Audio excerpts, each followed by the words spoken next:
He aquí vienen días, dice el Señor, en los cuales enviaré hambre a la tierra, no hambre de pan, ni sed de agua, sino de oír la palabra de Dios.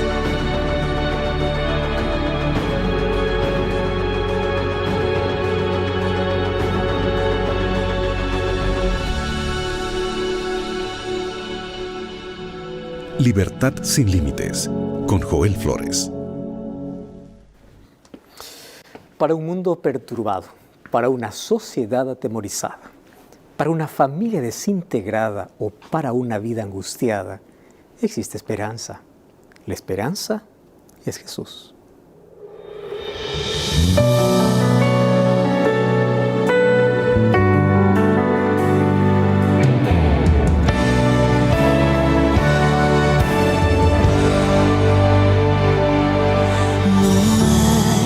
Esperanza alguna para un mundo donde Dios no está. No hay esperanza de amor y de paz, donde el odio deja marca fatal. No hay esperanza de vida en aquellos que no aman a Dios. No hay esperanza de un mundo de paz si el hombre deja a Dios al final. La esperanza es Jesús, Él es nuestro camino. La esperanza es Jesús, nuestra luz entre espinos. La esperanza es Jesús, la certeza de salvación, donde el mundo puede hallar solución. La esperanza es Jesús, la esperanza es Jesús, la esperanza es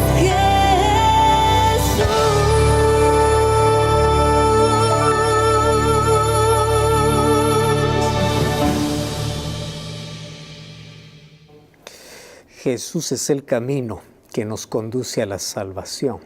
Él es la verdad en un mundo de confusión. Él es vida para aquel que camina en destrucción. Que Jesús sea tu única esperanza y que solo en Él puede estar tu confianza. Bienvenido, qué alegría poder estar una vez más aquí en este espacio extraordinario para juntos poder aprender, juntos abrir la Biblia, juntos allí encontrar las promesas extraordinarias que Dios tiene para todo momento de nuestra vida. Así que en el lugar donde estás, allí del otro lado de esta pantalla o sintonizando este programa por la radio, eres bienvenido y gracias una vez más por permitirme entrar hasta tu automóvil o hasta tu casa, hasta tu cuarto, hasta el lugar donde estés. Muchos nos están acompañando también por redes sociales. Nuestro cariño y nuestro abrazo para todos ustedes. Hoy vamos a continuar con aquella fascinante historia que ya nos trae muchísimas lecciones para nuestra vida, analizando allí algunas lecciones que nos trae el libro de Jonás, un libro corto, pero qué trascendente para poder hablar sobre la actitud que los seres humanos tenemos contra Dios y la gran compasión y el amor de Dios que tiene para con el ser humano. Una de las palabras más hermosas que en nuestro vocabulario podemos incluir es la palabra gracia. Solo que muchos miran a la palabra gracia solo en un sentido religioso, pero gracia es un regalo inmerecido. Es aquello que nace del corazón de Dios para ofrecer al ser humano. El ser humano no merece nada de lo que recibe, mas todo lo recibimos por gracia y somos salvos por la gracia de Dios. Solo que cuando analizamos la palabra gracia, es difícil poder definirla, porque no es suficiente decir que es un regalo de Dios. A la verdad, la gracia de Dios es inexplicable. ¿Cómo es que puede quebrar toda barrera, romper todo límite para poder alcanzar al ser humano y poder transformar al corazón más degradado, para poder dar oportunidad a todas las personas? Gracia es aquello que el ser humano rechaza sin saber aquello que está despreciando. Y es aquello que Dios siempre está ofreciendo todos los días para que la vida pueda tener sentido y pueda tener salvación. Gracia es lo que tú y yo necesitamos todos los días. Lamentablemente muchos no aprecian esa gracia que Dios ofrece. Muchos están dispuestos a rechazar, a postergar su decisión y no aceptar aquel regalo extraordinario de la gracia. Hoy vamos a hablar acerca de la gracia en el libro de Jonás, bajo un título un poco sorprendente: gracia sublime, o podría decir gracia exagerada, o podría decir gracia inefable, o también podría mencionar aquella gracia inmerecida. Gracia, aquello que Dios ofrece para que el ser humano pueda cambiar totalmente el rumbo de su vida. Sin embargo, a pesar de que esta es ofrecida para toda la humanidad, no todos la aceptan. Y lo curioso es que algunos incluso no quieren que esa gracia sea extendida para todos. No lo decimos hoy con palabras, lo decimos con actitudes. Cada vez que callamos aquello que Dios puede hacer en la vida de alguien, estamos diciendo: no me interesa que la gracia de Dios llegue a tu vida. Hay personas incluso que quieren que otros perezcan por su propio mal, como consecuencia de sus propias acciones, y no les presentan la gracia que Cristo ofrece. Mas hoy queremos entender esto de una manera muy interesante desde el libro de Jonás.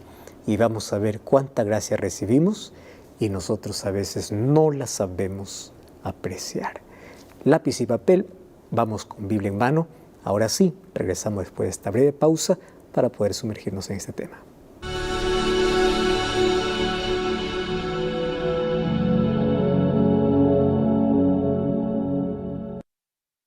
Cada vez que nos sumergimos más y comenzamos a ver cada capítulo del libro de Jonás, la verdad nos quedamos sorprendidos. Siempre hay una nueva sorpresa y nos sorprende tanto la actitud de un profeta que conoce su misión y aún conociendo quién es Dios, intenta huir de Dios, no quiere cumplir su misión, mas Dios interviene. Y Dios tiene tanta paciencia y amor y le da una oportunidad nueva. Y bueno, ya vimos también en los programas anteriores de que finalmente se cumple el propósito de Dios. Jonás va, predica, y su predicación es una advertencia muy puntual. De aquí a 40 días todo Nínive será destruida. Eso era todo su mensaje. Ya vimos el arrepentimiento de todo el pueblo. ¡Qué extraordinario! Ellos escucharon la voz, escucharon la advertencia y dijeron así: vamos a ayunar, vamos a vestirnos de cilicio, porque Dios puede tener misericordia. Hemos visto que Él tiene misericordia y Él también puede tener misericordia de nosotros. Entonces, desde el rey, desde aquel que estaba en el trono, hasta los animales, para que tú veas de extremo a extremo un arrepentimiento sincero. Y claro, Dios perdonó. Dios no ejecutó su juicio que tenía contra Nínive. Ahora, si nosotros continuamos con la historia, vemos que Jonás ha completado una exitosa misión como evangelista. Él va, predica. Ahora, ¿qué cosa es lo que yo espero? Que él pueda regresar a casa, levantando los brazos, lleno de alegría, agradeciendo a Dios, porque manifestó su poder al transformar aquellos corazones violentos y malvados.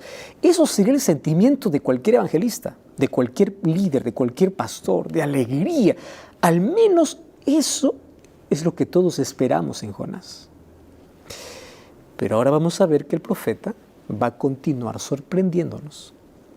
Y a través de todo el libro de Jonás, si nosotros colocaríamos un puntaje para Jonás, vamos a ver que cada vez va a registrar un puntaje más bajo, cada vez está descendiendo.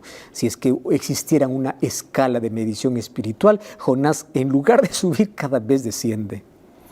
Especialmente cuando se le compara pues con los paganos al cual llamaba no merecedores de la gracia de Dios, con quienes él se relacionaba.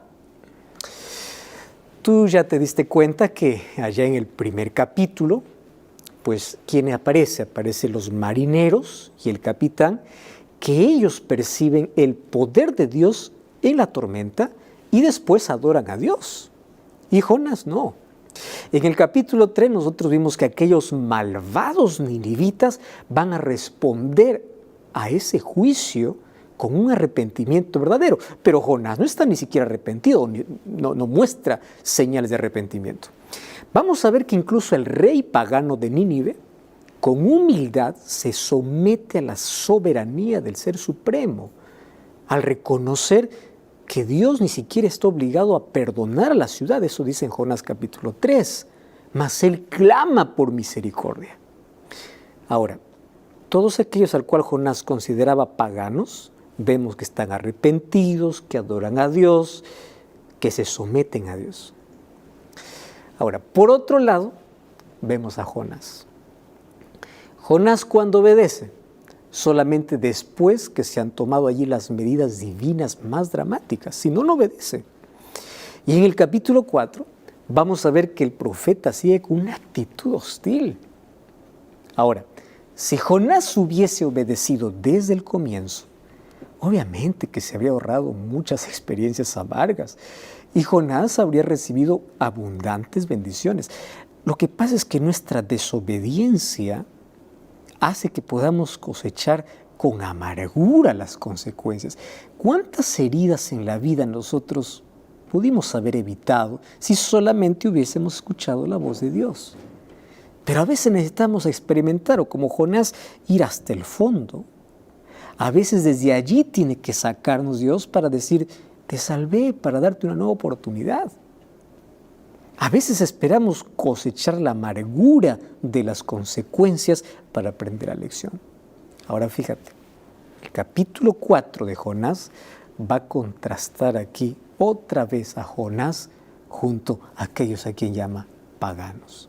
Bueno, el primer capítulo del libro de Jonás es una narrativa histórica y allí apenas aparece un breve diálogo. En el segundo capítulo tú vas a encontrar la oración poética de Jonás, que nosotros ya lo hemos estudiado incluso. Esta oración lo hizo allí desde el interior del gran pez que Dios preparó.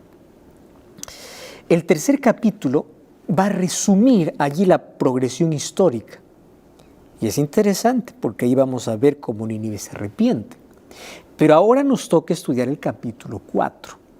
Y en este capítulo 4 vamos a escuchar dos conversaciones extraordinarias. Dios y Jonás, Jonás y Dios. Ahora fíjate, todos los capítulos previos van a contener retazos de conversaciones, como cuando el capitán y los marineros hablaron a Jonás, apenas un pequeño fragmento, mientras se levantó la tormenta. ¿Recuerdas ese diálogo y la respuesta de Jonás a los marineros? Sin embargo, aquí en el capítulo 4, nosotros vamos a ver ya un diálogo mayor. Encontraremos un diálogo extenso entre Jonás y Dios. Y este diálogo tiene un significado muy profundo que nosotros necesitamos hoy analizar. Ahora, aquí hay un detalle interesante. Obviamente que el texto va a usar un lenguaje fuerte para poder describir la reacción del profeta ante la gracia que Dios le concede a Nínive. Y quiero que respires profundo, tomes tu Biblia y subrayes dos palabras que pueden representar nuestras actitudes ahora. Esto es sorprendente. Comienza entonces el capítulo 4, el versículo 1, a decir así: pero Jonás. Ese pero viene después del arrepentimiento de Nínive. Nínive está arrepentida, el rey se arrepintió, la población se arrepintió. Jonás debería estar feliz, pero el pero cambia todo, es una conjunción adversativa. Él actúa de manera diferente y dice, pero Jonás se apesadumbró en extremo y se enojó. Voy a repetir nuevamente porque esto es interesante poder comprenderlo. El profeta, en lugar de estar feliz por una nación convertida, coloca aquí dos palabras interesantes. Tiene un pesar extremo y enojo extremo.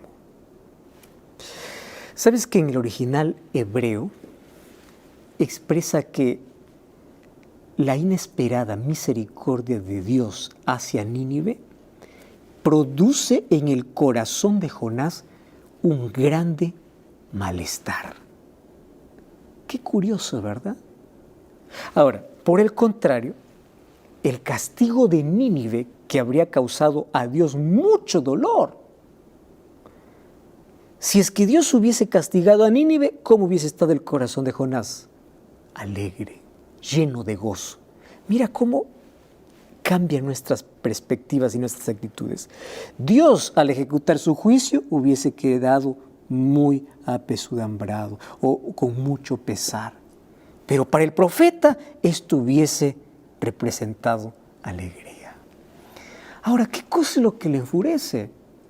Le enfurece a Jonás saber de que Dios aceptó el arrepentimiento de los ninivitas.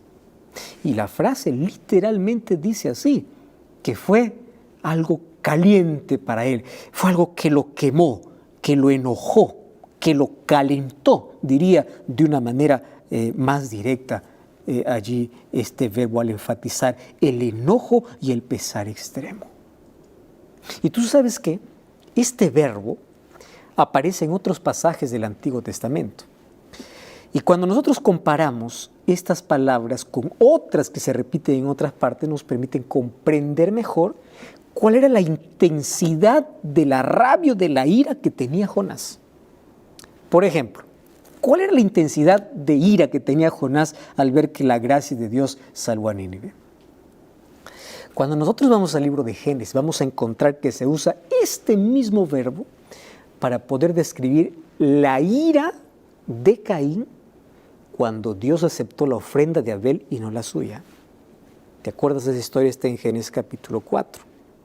Cuando nosotros vamos a Génesis capítulo 4, versículo 3 hasta el versículo 5, encontramos esa misma palabra. Es interesante que aquí dice que, a partir del versículo 3, pasado el tiempo, dice, aconteció que al tiempo Caín pues trajo del fruto de la tierra, como una ofrenda a Jehová. Y Abel también trajo los primogénitos de sus ovejas, de lo mejor que tenía, y Jehová miró con agrado a Abel y su ofrenda, pero no miró con agrado a Caín y a su ofrenda. Y aquí nuevamente aparece aquella palabra que aparece en Jonás, y dice que Caín se ensañó en gran manera y decaíó su semblante.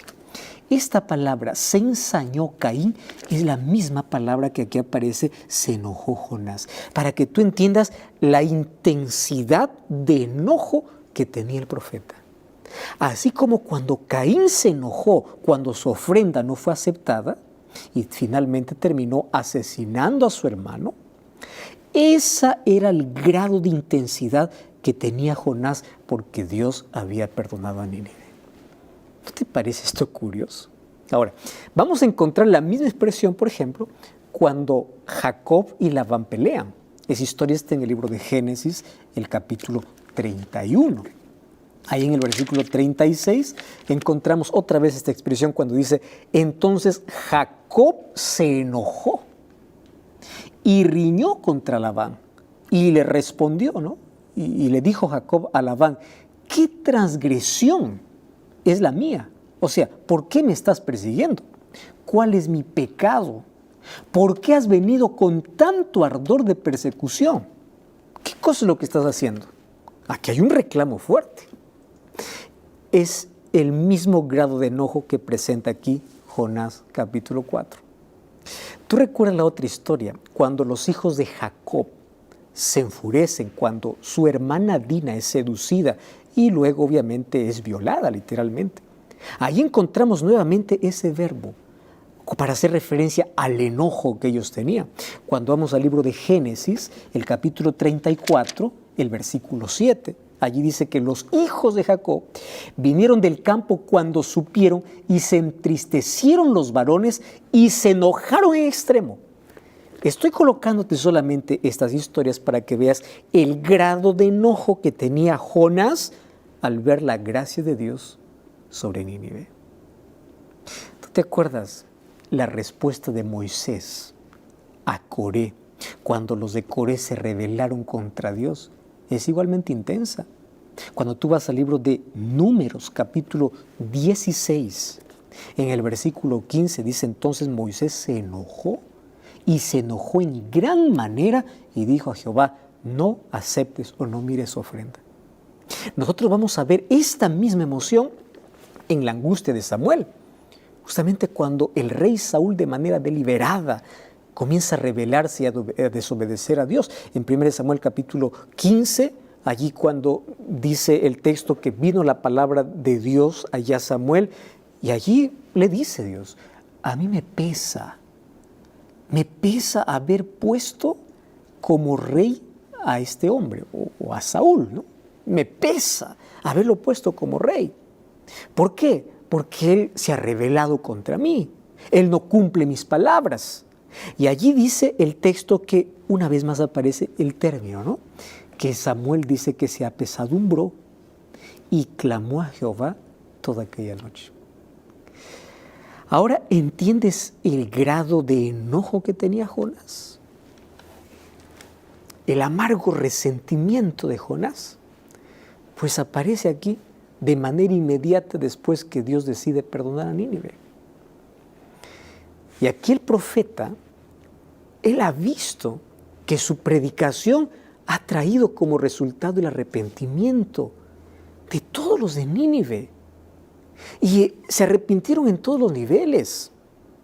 Y uno pensaría, pues, que cuando uno predica y las personas se arrepienten, lo que más siente el predicador es satisfacción, es alegría. Pero no es así con Jonás. Jonás se enfurece. ¿Y sabes por qué se enfurece? Porque él va a reclamar a Dios y le va a decir: ¿por qué no castigaste a Nínive? Y a la verdad, su reacción debería impactarnos. Porque aquí vas a entender que quien necesitaba más gracia es aquel que creía que no la necesitaba. Para Jonás, los ninivitas estaban perdidos. Para Dios, el corazón de Jonás estaba perdido. ¿No te ha pasado que a veces nosotros vemos a las personas y juzgamos por sus acciones y decimos: merece morir, no merece vivir, porque uno se cree mejor? Jonás se creía mejor, mas Dios miraba el corazón duro que éste tenía. Y el corazón de Jonás era más duro que de toda esta nación. Ahora fíjate, la expresión fuerte que aparece aquí en el idioma original es que aquella furia que ha brotado en el corazón de Jonás viene de lo más profundo, enojo. Es más o menos la expresión cuando un niño comienza a patalear. ¿Tú ya viste? Cuando comienza a hacer un berrinche, un pataleo, cuando quiere algo y no le dan. Un enojo que sale desde el interior. Y aquí Jonás capítulo 4, versículo 1, describe ahí de manera vívida, exacta, cómo el profeta comienza a expresar su ira ardiente hasta que se torna un iracundo. ¿Y qué cosa le ha enojado? El arrepentimiento de Nínive. Qué tremendo que el arrepentimiento de alguien puede enojar tanto a un profeta. ¿No te parece extraño? Pero como ya te mencioné que las historias no fueron contadas para decirnos lo que ocurrió en el pasado, sino para mostrar nuestra realidad, yo me quedo pensando cuántas veces actuamos nosotros igual. ¿Cuántas veces nosotros condenamos y queremos que alguien pague las consecuencias porque se lo merece, pero nosotros creemos que somos merecedores solo de bendiciones?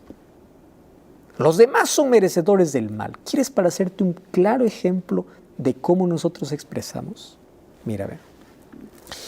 Cuando nos va alguna cosa mal en la vida, ¿qué cosa es lo que decimos a Dios? ¿Por qué a mí? ¿Sabes por qué decimos por qué a mí? Porque nosotros pensamos, yo no merezco esto. Quien merece eso son los demás, yo no. Yo solo merezco bendiciones, yo no merezco el mal. Eso es lo que está diciendo Jonás. Ellos merecen el mal, yo solo merezco tu gracia. Parece que en esa historia todos han cambiado, menos Jonás. Él sigue pensando que solo él merece la gracia de Dios y nadie más. Nuestra actitud es parecida, muchas veces. Ahora, ¿cómo es posible que alguien pueda enfurecerse por eso? ¿Cómo puede ser, decía Jonás, que Dios extienda su gracia para los corruptos ninivitas? Pero él no se daba cuenta de su corazón, de su actitud.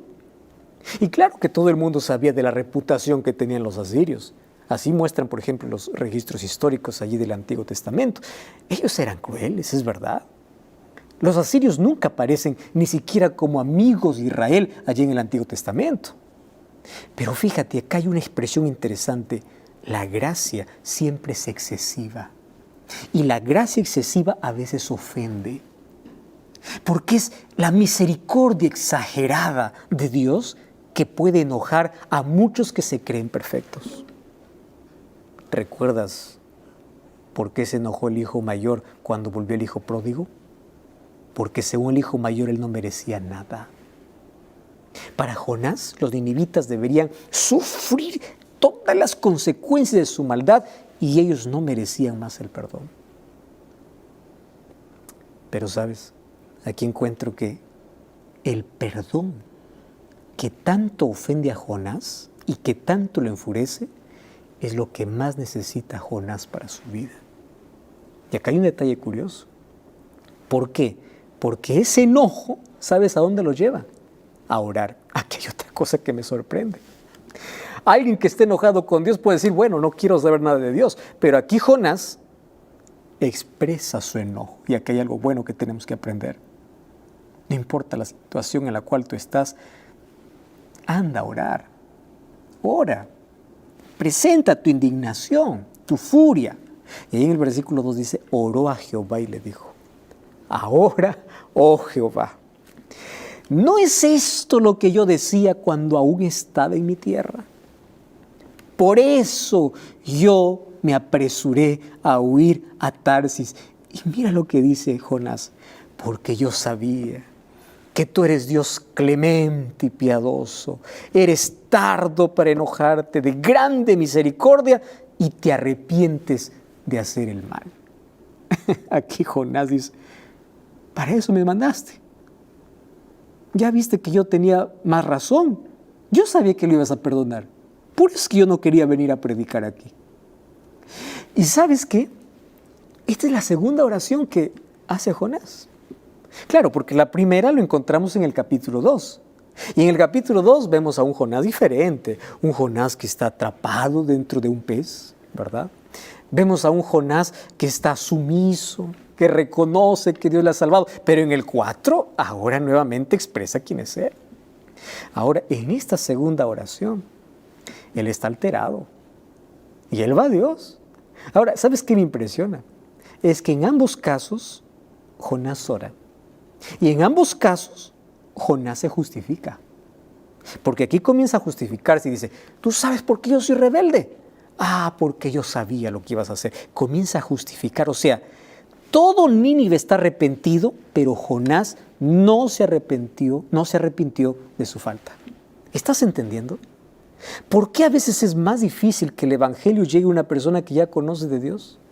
Porque el malo cuando escucha se arrepiente, pero aquel que conoce no reconoce su falta. Y ahí está el problema de todos aquellos que se creen superiores, mejores, que están juzgando y criticando a los demás porque creen que ellos están bien cuando ellos están perdidos y necesitan de la misma gracia. Jonás no ora para pedir perdón, Jonás ora para justificar su pecado. ¿No es esto lo que yo decía?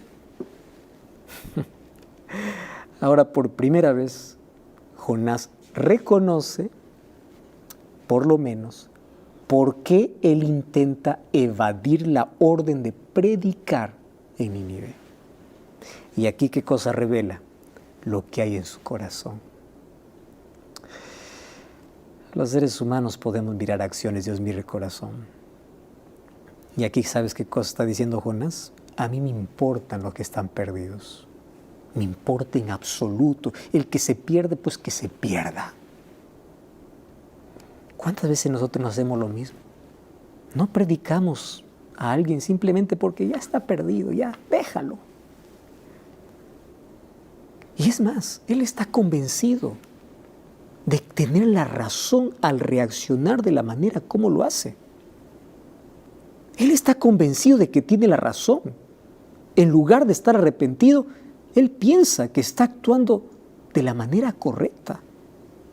Y claro, su actitud de entender que él incluso va a culpar a Dios por la forma como Dios está manejando la situación. ¿Qué importa si la gente de Nínive ha reconocido su culpa y se ha arrepentido? A Jonás eso no le importa. Para los ojos de Jonás, ellos solo merecen castigo, nada más que eso.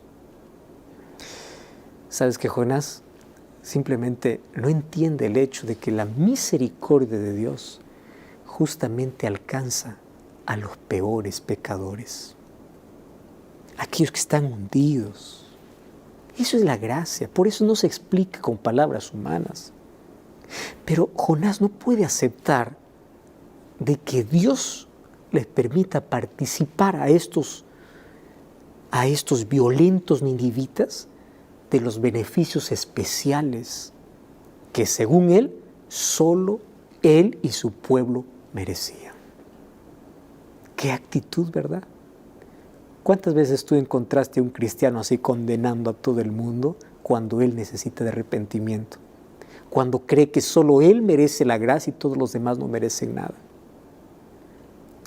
Quizá cuando Jonás allí evalúa la situación de Nínive, él recuerda la destrucción de otras ciudades a las cuales Dios castigó por su maldad. ¿Te acuerdas tú de Sodoma y Gomorra? Génesis capítulo 19 cuenta la historia. Quizás él recordó el diluvio. La razón por la cual Dios decidió destruir al mundo era por la crueldad. Entonces Jonás dijo, bueno, ellos merecen morir, así como Sodoma y así como los antediluvianos. Solo que en el caso de Sodoma y los antediluvianos no hubo arrepentimiento. Ahora, ¿sabes qué es otra cosa que aquí me sorprende? Que Jonás conoce su Biblia, conoce bien la palabra de Dios. Por eso es que él hace referencia al carácter de Dios. Tú recuerdas que en Éxodo capítulo 34, versículos 5 al 7, habla de ese Dios que es tardo para la ira. Y eso es una demostración del carácter de Dios dicha por Moisés. Por eso es que Jonás capítulo 4, versículo 2 dice, yo sabía que tú eres un Dios piadoso, eres tardo en enojarte. Él está haciendo referencia a Éxodo capítulo 34. Tú eres grande en misericordia, tú te arrepientes del mal, yo sé quién eres. O sea, él conocía las Escrituras, pero no cambiaba su corazón. Y los adjetivos que Jonás utiliza como tú eres un Dios clemente, que sería en el hebreo el shanun. Tú eres un Dios piadoso, sería la palabra en hebreo rashum, que son los mismos que la Escritura usa exclusivamente solo para Dios. En Éxodo capítulo 34 nosotros encontramos aquella expresión cuando dice que Jehová descendió en la nube y estuvo allí con él proclamando el nombre de Jehová. Está hablando de la experiencia de Moisés con Dios.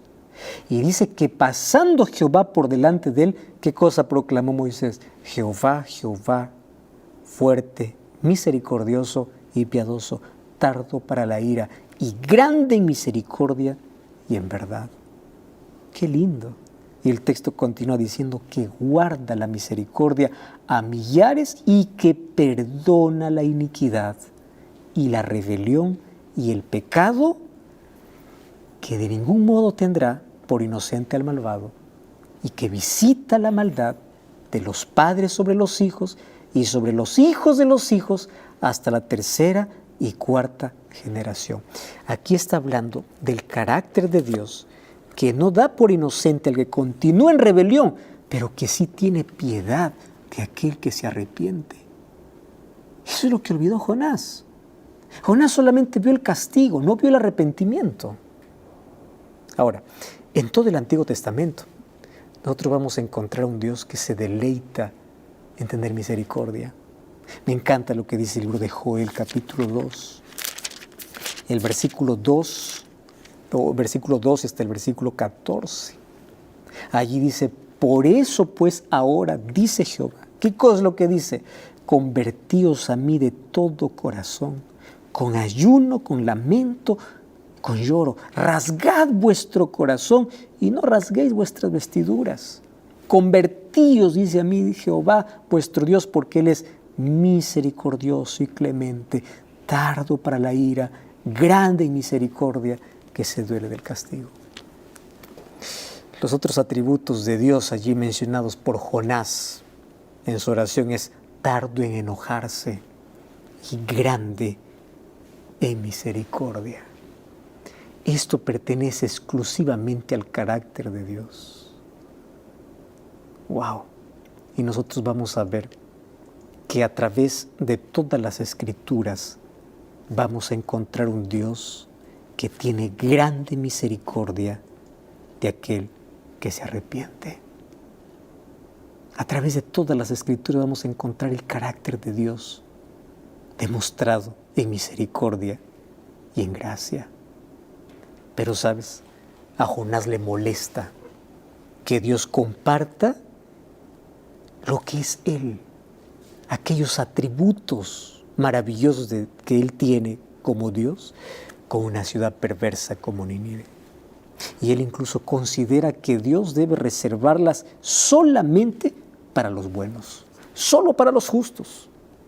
Para los impíos, según la mentalidad de Jonás, solamente debe haber castigo. Y en la mente de Jonás, obviamente, Dios es muy exagerado para perdonar. Dios es muy exagerado para brindar otra oportunidad. Y Jonás piensa que es un grave error no ejecutar su juicio sobre Nínive. Jonás está en total desacuerdo con Dios. Está en total desacuerdo que Dios tenga compasión de los malvados y de aquellos gentiles que no pertenecían al pueblo de Dios. Y Jonás incluso aquí se atreve a censurar la misericordia divina y a menospreciar la gracia y la compasión de Dios. En apariencia, a Jonás nunca se le ocurrió que los malvados ninivitas no eran muy diferentes a él, que el corazón de él era más duro incluso que los ninivitas. Pero ese es el problema de aquel que solamente ve el error de los demás. Nunca ve su corazón, nunca ve su rebeldía. Ve que los otros son rebeldes y los otros merecen el castigo. Pero cuando abrimos nuestros ojos para mirar nuestra actitud, vemos que somos nosotros que merecemos el castigo. Y que hay tanta gente que nosotros llamamos tan impía y pagana, que no merecen nada, que cuando un día llegue el Evangelio, ellos se van a arrepentir de corazón. Y a veces aquel que piensa que es bueno, que es justo, que merece todo, terminará perdido porque nunca hubo arrepentimiento. Jonás estaba más dispuesto a aceptar la gracia solamente para los buenos, pero no para Nínive. Por eso mira, qué interesante es que incluso en su oración, él ruega. El versículo 3 dice: ahora Jehová, te ruego que me quites la vida. Para mí es mejor la muerte que la vida. Tú sabes que más tarde Jonás va a repetir esta misma frase. Allí en el versículo 8, incluso recalcando la profundidad de su amargura. Él prefiere morir y no aceptar la idea de que en el corazón de Dios hay lugar para perdonar a los más miserables, a los perversos asirios, a los más pecadores, porque en el concepto de Jonás ellos no merecen nada. No es la primera vez que un profeta pide a Dios que le quite la vida. Recordemos, por ejemplo, allí cuando Israel insistía en quejarse amargamente contra Dios. Allí en el desierto, Moisés en un momento también le dijo: Señor, quítame la vida. En Números capítulo 11, allí Moisés le dice más o menos así: ¿por qué has hecho este mal a tu siervo? ¿Por qué no he hallado gracia delante de tus ojos? Porque estoy llevando una carga muy pesada. ¿Acaso yo concebí a todo este pueblo? ¿Acaso yo hice todo esto para que tú me digas, llévalo en tu seno? Pero Moisés está indignado con justa razón. Y ahí él dice, Señor, mejor quítame la vida. Encuentro también a Elías, un día por la amenaza de una mujer, huyendo y pidiendo para Dios, quítame la vida. Pero por lo menos las razones de estos hombres eran más dignas. Pero Jonás está tan indignado con Dios solo porque no puede entender el perdón de Dios y la gracia de Dios. Queridos, ¿cuándo vamos a entender la gracia? ¿Tú sabes cuál es la manera como evidenciamos que no hemos entendido la gracia de Dios para nuestra vida? Cuando miramos con indiferencia a los demás y decimos, Él no merece, yo sí merezco. Cuando miramos al pecador y en lugar de extender la mano, decimos, tú mereces el castigo. Y en lugar de dar la mano, tiramos una piedra. Somos los Jonases modernos, que en lugar de ayudar, comenzamos a criticar. En lugar de sostener, queremos hundir. En lugar de levantar, queremos que continúe caído. Y hay tanta gente en el mundo que son como Jonás, que se creen merecedores de las bendiciones y la gracia de Dios y que todo el mundo muera. ¿Qué importa a los demás? Es la mayor evidencia que aún no hemos entendido la gracia de Dios. La gracia de Dios se extiende para ti. Si Dios tuvo compasión y misericordia de Nínive, siendo tan cruel, rebelde y violenta, ¿cómo no va a tener misericordia de ti? Por eso no importa dónde has caído, hasta dónde has ido. No importa dónde te has hundido.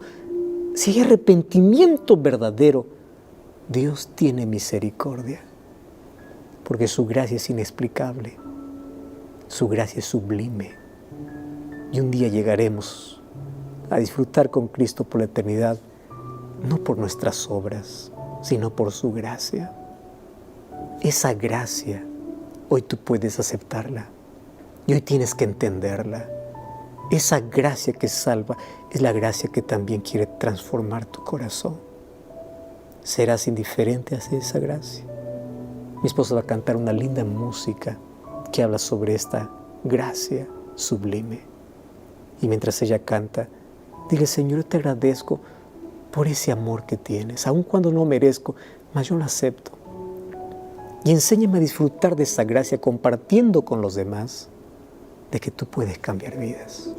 Mientras mi esposa canta, acepta esa gracia en tu corazón.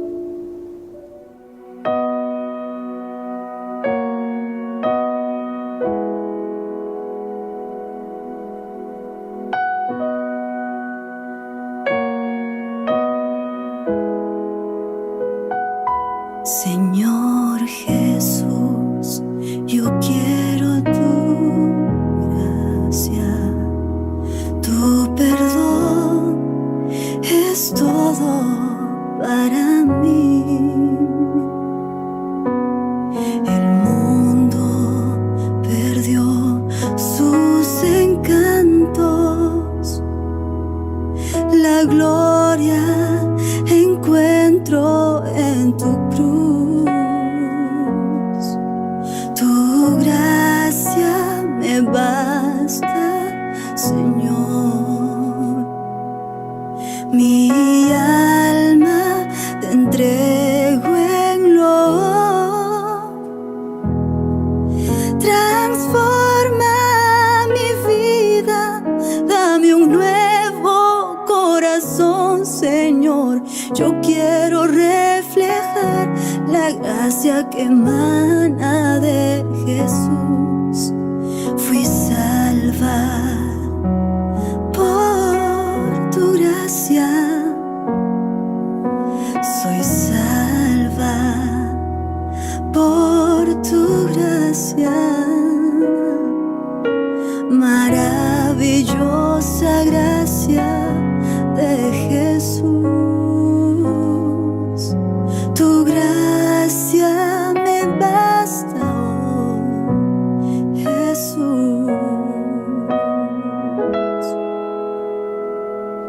Señor Jesús, yo quiero tu gracia, tu perdón es todo para mí. El mundo perdió sus encantos, la gloria la encuentro en tu cruz. Tu gracia me basta, Señor. Tu gloria me envuelve con amor.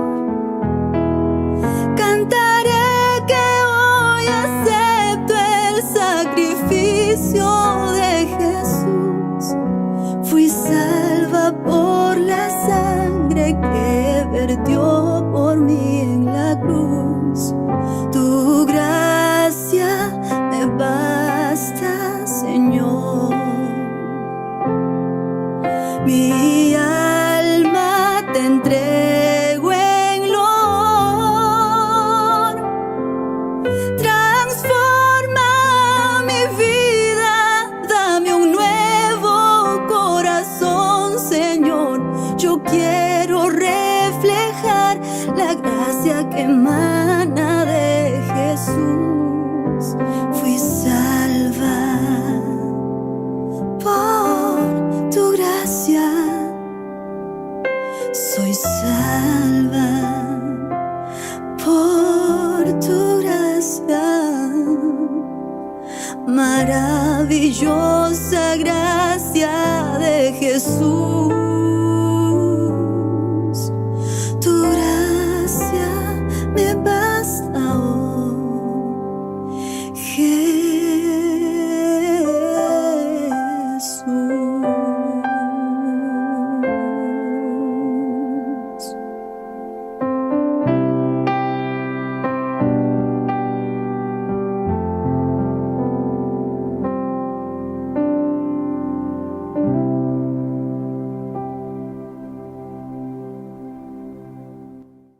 Sublime gracia, gracia inexplicable, es aquella gracia que recibimos de Dios.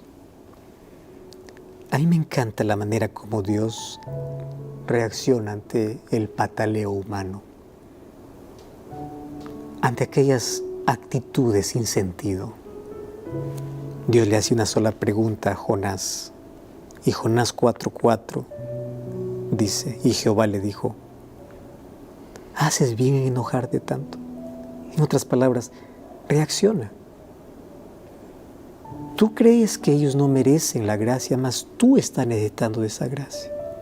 ¿Por qué te enojas? ¿Por qué? Y en el versículo 5 me sorprende porque no hay respuesta de Jonás. Al contrario, Jonás sale de la ciudad y acampa al oriente de la ciudad, se hizo una enramada y se sentó debajo de esa sombra para ver qué es lo que va a hacer Dios. ¿Hasta dónde va el amor de Dios? En medio de nuestro enojo y frustración por no entender tantas cosas, Él viene y dice, ¿por qué? ¿Haces bien en enojarte tanto? Pero el ser humano continúa en su rebeldía. Querido, que esto no sea tu historia y mi historia. Que en nuestra historia podamos estar llenos de la gracia extraordinaria de Dios, podamos disfrutarla y compartirla con los demás y podamos ser felices ayudando al que está caído, sosteniendo a aquel que necesita ayuda y diciendo que la gracia de Dios puede transformarnos. Que un día por la gracia de Jesús podamos encontrarnos en el cielo. Mientras tanto, aceptémosla en nuestro corazón.